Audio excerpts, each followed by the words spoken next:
Hi yes welcome to Universal talkies.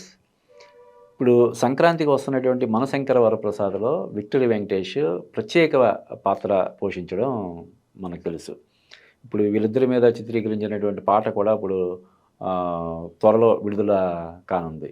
ఈ నేపథ్యంలో ఇప్పుడు విక్టరీ వెంకటేష్ 'బాలయ్య' సినిమాలో కూడా ఇటువంటి స్పెషల్ రోల్ ఒకటి చేసేందుకు ఆయన గ్రీన్ సిగ్నల్ ఇచ్చాడు.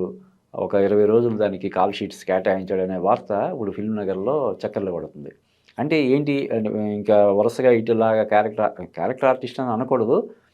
మల్టీ స్టారర్ సినిమాలు చేయడానికి ఇంకా విక్టరీ వెంకటేష్ ఆయన ఇంకా మెంటల్‌గా ప్రిపేర్ అయిపోయాడా? ఓ పక్క సోలోగా చేస్తూ ఇలా మల్టీ స్టారర్ సినిమాలు చేయడానికి కూడా ఆయన ఆసక్తి చూపిస్తున్నాడనే చర్చ ఒకటి జరుగుతుంది. అయితే 'Manashankara Varaprasad' victory Venkatesh special role చేసినటువంటి సినిమా 'మనశంకర వరప్రసాదే' మొదటిది కాదు.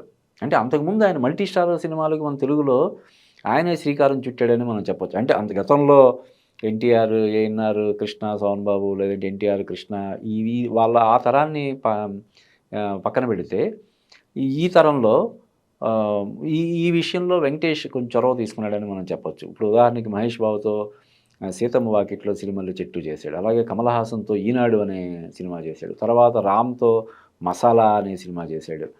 అలాగే వాళ్ళ మేనల్లుడు నాగ చైతన్యతో 'వెంకీ మామ' సినిమా చేశాడు. టైటిల్ రోల్ చేశాడు. అలాగే రానాతో వెబ్ సిరీస్ చేశాడు. 'రానా నాయుడు' అనే వెబ్ సిరీస్. కాబట్టి ఇది ఇక ముందు కూడా ఆయన ఈ తరహా పాత్రలు ఒక పక్క సోలోగా చేసుకుంటూ, వెబ్ సిరీస్ చేసుకుంటూ ఇలాగా స్పెషల్ మల్టీ స్టారర్ సినిమాలు చేసేందుకు కూడా ఆయన ఆసక్తి చూపిస్తున్నాడని మనం చెప్పొచ్చు. ఇది ఒక రకంగా చెప్పాలంటే మంచి పరిణామం. ఈ బాలీవుడ్‌లో ఎప్పటినుంచో ఉంది. ఓ ముగ్గురు, నలుగురు హీరోలు ఒకే సినిమాలో నటించడం అనేది అక్కడ ఎప్పటినుంచో నడుస్తుంది. ఇప్పుడు మన టాలీవుడ్‌కి కూడా అది రావడం అనేది ఇప్పుడు చాలా మంచి విషయం. అంటే రజనీకాంత్ కూడా అంతకుముందు 'జైలర్' మొన్న రిలీజ్ అయిన సినిమా వీటిలో కూడా ఆయన కూడా చేస్తున్నాడు. రజనీకాంత్ ఇప్పుడు నెక్స్ట్ ఆయన యాక్ట్ చేయబోయే 'జైలర్ 2'లో కూడా అలాగా కొంతమంది స్టార్స్ కన్నడ నుంచి, మన తెలుగు నుంచి, మలయాళం నుంచి ఇలా స్టార్స్‌ని ఆయన వాళ్ళ ఇది తీసుకొని సపోర్ట్ తీసుకొని ఆయన సినిమాలు చేస్తుండడం మనం చూస్తున్నాం. కాబట్టి ఇది ఒక రకంగా మంచి పరిణామం. అంటే అంటే ఇప్పుడు ఇద్దరు, ముగ్గురు హీరోలు ఉండడం వల్ల ఆ హీరోల అభిమానులందరూ కూడా మొదటి రోజే సినిమాకి వచ్చే అవకాశం ఉంటది కాబట్టి మొదటి 3 రోజుల్లోనే సినిమా సేఫ్ జోన్‌లోకెళ్ళే అవకాశం ఉంటది. అలాగే శాటిలైట్ పరంగా, ఓటీటీ మార్కెట్ పరంగా ఇలా కూడా దానికి మంచి బిజినెస్ జరిగి నిర్మాత సేఫ్ జోన్‌లోకొచ్చే అవకాశం ఉంటది కాబట్టి ఏదైతే మన విక్టరీ వెంకటేష్ తీసుకుంటున్నటువంటి చొరవ చూసి మిగతా వాళ్ళు కూడా అటువంటి చొరవ తీసుకోవాలని మనం కోరుకుందాం. అయితే ఎట్ ది సేమ్ టైమ్ ఇప్పుడు మనం నాగార్జున 100వ సినిమా ఒకటి అనౌన్స్ అయింది. అందులో కూడా చాలామంది అంటే గతంలో ఆయనతో యాక్ట్ చేసినటువంటి అనుష్క, రమ్యకృష్ణ ఇలా చాలామంది అందులో హీరోయిన్‌లు స్పెషల్ అపియరెన్స్ ఇస్తున్నారని మనకు తెలుస్తుంది. అందులో మెగాస్టార్ చిరంజీవి కూడా ఒక స్పెషల్ అపియరెన్స్ ఇవ్వబోతున్నాడనే వార్త ఒకటి చక్కర్లు కొడుతుంది.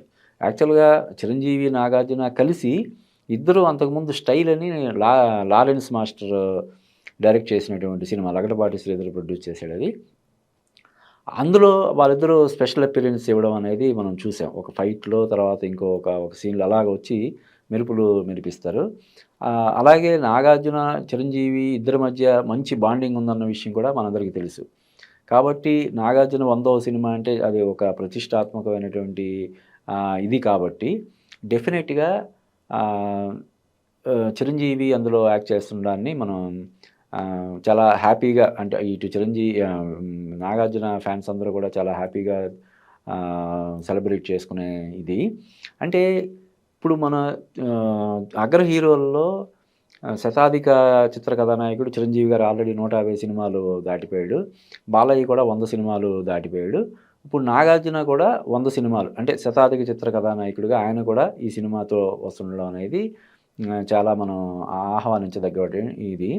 అలాగే విక్టరీ వెంకటేష్ కూడా సెంచరీకి ఆయన కూడా దగ్గరలో ఉన్నాడు. ఆయన కూడా త్వరలోనే శతాధిక చిత్ర కథానాయకుడు అనిపించుకోవాలని మనం మనస్ఫూర్తిగా కోరుకోవాలి.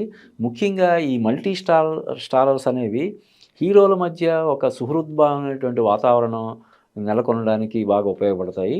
అలాగే ఎప్పుడైతే హీరోలు కలిసిమెలిసి సినిమాలు చేస్తారో ఇంకా హీరోలు ఫ్యాన్స్ మధ్య కూడా వార్ జరగడానికి అవకాశం ఉండదు. ఇది కేవలం అగ్ర హీరోలు మాత్రమే కాకుండా మన ఈ నెక్స్ట్ జనరేషన్ హీరోలు గూడా అంటే ఆల్రెడీ ఇప్పుడు 'రామ్ చరణ్' 'ఎన్టీఆర్' కలిసి 'ట్రిపుల్ ఆర్' చేశారు. అలాగా ఈ హీరోలు గూడా మల్టీ స్టారర్ సినిమాలు చేయడానికి ముందుకు రావాలి. తద్వారా సినిమా మార్కెట్ విస్తృతం అవుతది. ప్రొడ్యూసర్ సేఫ్ అవుతాడు. ఫ్యాన్స్ బ్రహ్మాండంగా ఎంటర్‌టైన్ అవుతారు కాబట్టి మల్టీ స్టారర్ సినిమాలు చేయడానికి మన హీరోలందరూ గూడా ముందుకు రావాలని మనం మనస్ఫూర్తిగా కోరుకుందాం.